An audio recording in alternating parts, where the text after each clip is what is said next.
Justice Matt DeMar, a Republican and Trump supporter. He's the creator of the popular YouTube video Political Panic, Make America Great Again. And Chip Franklin, there on the left, a liberal-leaning talk show host and writer.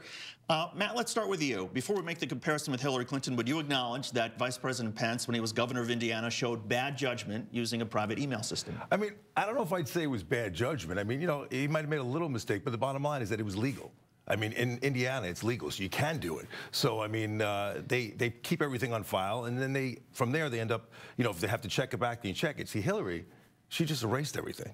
And at the same time, it's totally legal, because she was dealing with, like, you know, secrets for the whole, you know, the whole world. Chip, how about it? A major difference in terms of Hillary Clinton erasing her emails. Vice President Pence didn't do that. Obviously, a different level of what Hillary Clinton was having in her emails than what you might have running the Hoosier State.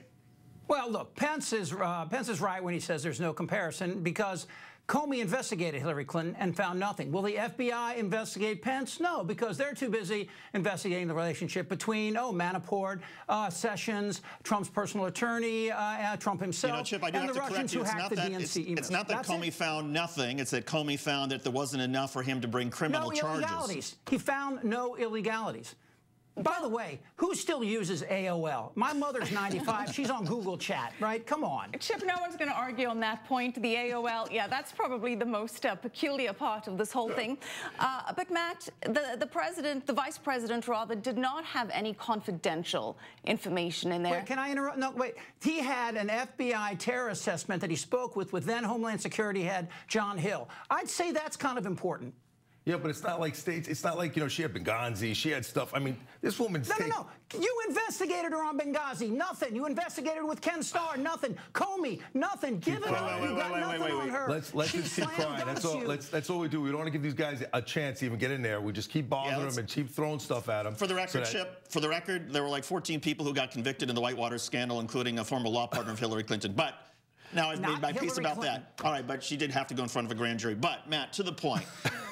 Anyone can be called before a grand jury. What about the idea, though, that, again, Mike Pence, he did have some sensitive information on this email there was system. some, but it wasn't like hers. I mean, listen, it's legal. So what, you know, it says in Indiana government, it is legal to do it there. So he can have a separate, you know, email. So, you know, guys, too bad. I mean, it wasn't legal for her. Is the bigger issue not that Clinton deleted the information when she was requested to turn it over? Is that not the big red flag and the big difference here? Because Pence complied with all the laws and he handed over the information when needed. So isn't that the big difference? First of all, you don't want a governor of a state who handles FBI terror threat assessments sending unsecured government documents on the same server as pictures of his grandkids at creationist theme parks. It's just not a good idea. What Hillary Clinton did is the past. To bring her up again shows you they're in trouble. Well, what he did was the past, too. They just said it was when he's governor. He's not a governor anymore. So what are you talking about? You're contradicting yourself. Come on, man. I can't understand the New York accent. Say it again. Right. Yeah, I can understand yours. It's fine. His was in the past as well with Pence. His was absolutely in the past. You see this bridge behind me? RNC officials are trying to figure out how they lost this huge mandate, and they're thinking about where to jump. They're in trouble. They know it. Every day there's a new scandal, whether it's Pence or Sessions. Obviously, some people were talking to the Russians. Pence is in the middle of this. He wanted to walk into the presidency when Trump has to leave. Chip, it's because you guys cry every day and just keep trying to find something, and you know that's all you keep doing. Chip, isn't this an overreach? I mean, to be fair, isn't this a little bit strange? There are a lot of things. Let's accept your argument that there are a lot of scandals. Is this the one that Democrats really want to pursue? Well, look, hypocrisy is at the heart of this. You go to the dictionary, you look up hypocrite, you're going to see somebody in the GOP, because they love to throw these darts, and then when they come back at them, they go like, you already heard it. Well, it's not illegal. Lewinsky and Clinton wasn't illegal, but you guys had a heart attack. That's because lying under oath, and getting caught lying under oath when you've taken a sworn statement. No. A judge in the Paula Jones case and the Supreme Court said this could move forward. I spent a lot of my professional life covering this. Don't argue with me on this one. I'm sure you did. I'm sure you guys did. But back to the point. No, the point was, is he lied before Judge Weber about the Paula Jones tape. That's what he asked her about. So that's not, you know, the Lewinsky thing is aside. I'm trying to make the point is, you guys always say that, well, it was legal, but it's wrong. And everybody knows you don't want you still have the president on a BlackBerry. Chip, come on, grow up. Isn't the bigger issue here that the Democrats only seem to have one message at the moment, and that it's anti-Trump? Isn't it time that the Democrats came up with a new message?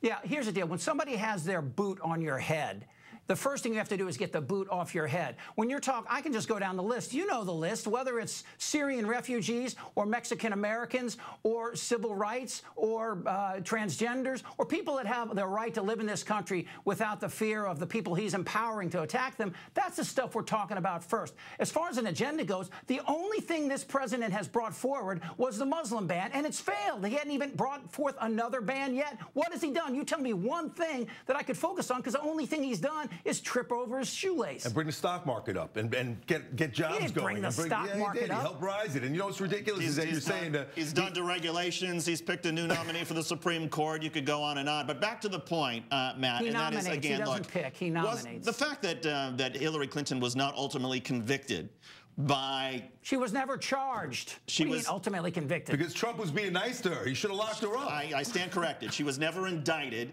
The fact that there were never charges brought, isn't that a reason that maybe we should let the email stuff about her go? Yeah, I mean, I just think the whole thing. I think the whole thing is bringing it up all together is ridiculous. Listen, they let it go with her, and it's really nothing with him. It's just totally different. It's like apples and oranges, man. Can I just bring the hypocrisy of Jeff Sessions standing behind Trump, going, "Lock her up, lock her up." Now he's looking at the bars himself, right? Well, you sound just like those chanters I saw down on the street the other day. I mean, come on, it's ridiculous. Yeah. No, this is a perfect example of a guy who is spinning out of control, and now it's Pence, and pretty soon it's going to land on Trump's deck. So you guys didn't expect to win, so you don't have a government in place, and now you're throwing mud. Look at the tweets that Trump sent up about Pence. You guys are so worried about his tweets. If you just let the gentleman do his job and give him a chance and be quiet for 5 minutes and maybe work together, you'd see there'd be a difference. I mean, if you stop a person from doing anything, I mean, the problem with government sometimes you have a businessman in now who's a great businessman. You're not giving him a chance to do business. You keep trying to stop him. You guys won't let him do anything. Matt DeMar, we're leaving you with the last word, because I think Chip's intensity in terms of the words that he got in this